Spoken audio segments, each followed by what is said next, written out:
Walking down the hall of distinguished civilians of the Kansas City District, you will likely notice there's only one African American on the wall, Woods Hight. In a quest to find more information about Woods Hight and his time with USACE, we soon realized there is limited recorded history of Black employees at the Kansas City District. In our efforts to record the history of some of our district's Black trailblazers, we learned that history is sometimes unfolding in front of you.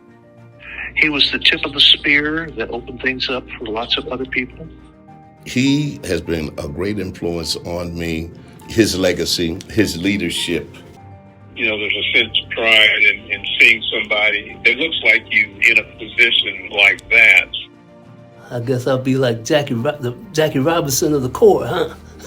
He started laughing. He said, yeah, you would be. Welcome to Corps Chronicles, where we bring you the stories of the Heartland. Imagine, it's 1968, and the civil rights movement is tapering out, but racial tensions are still strong across the country.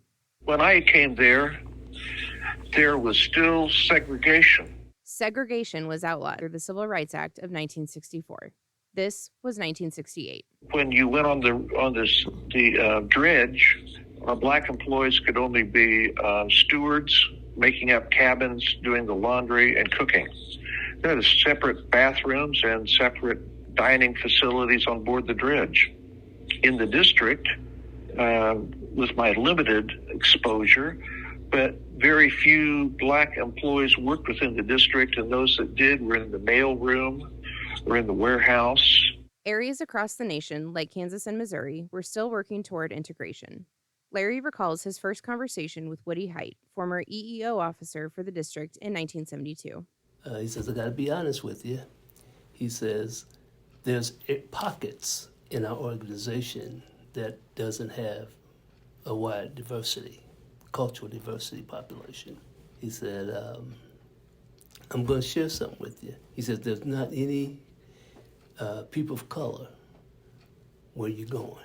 And I says, okay. I says, I'm used to that, you know. I said, oh, I guess I'll be like Jackie Robinson of the Corps, huh? He started laughing. He said, yeah, you would be. Larry was just like Jackie, a true trailblazer. He did experience mistreatment early in his time with the district, which almost caused him to leave. But he didn't. And I often think about going all the way back to if I had left, you know. And I think about that because I wouldn't be here where I am today. Fast forward to 1981, when the district hailed a new commander. Colonel Gurney C. Gunter, who was the first Black commander of the Kansas City District, and I think he moved the needle immensely. He was well-liked in the community. He was deeply respected. 12 years later, another Black officer took command. His name was Colonel Richard Goring. There was some, for lack of a better description, some racial unrest that was going on in the district. During this time, tensions could be felt across the nation. Some even recall acts of racism in the district. And he was kind of brought in to deal with that. So when he came in, he implemented what they had called at that time sensing sessions, where they would gather employees together in groups so people could have a forum to voice their opinions and talk about what was going on and how they felt about things. From these sensing sessions, Colonel Goring implemented a sensing committee that worked to improve race relations and other issues within the district.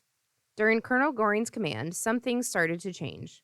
Arthur noticed some of these changes when he moved from Tennessee to Kansas City in 1993. It was very calming to me to see other minorities that were here, because I felt like I was here alone, and as a foreigner, if you will. And so for them to embrace me, not only professionally, but personally, basically helped me in my transition coming here to Kansas City. Next week, our historians will share stories of the Kansas City District's Black trailblazers and how their presence altered the trajectory of their lives and the future of the district. The Kansas City District thanks these trailblazers for their service and the contributions they have made to make this organization better. This has been Corps Chronicles, Stories from the Heartland.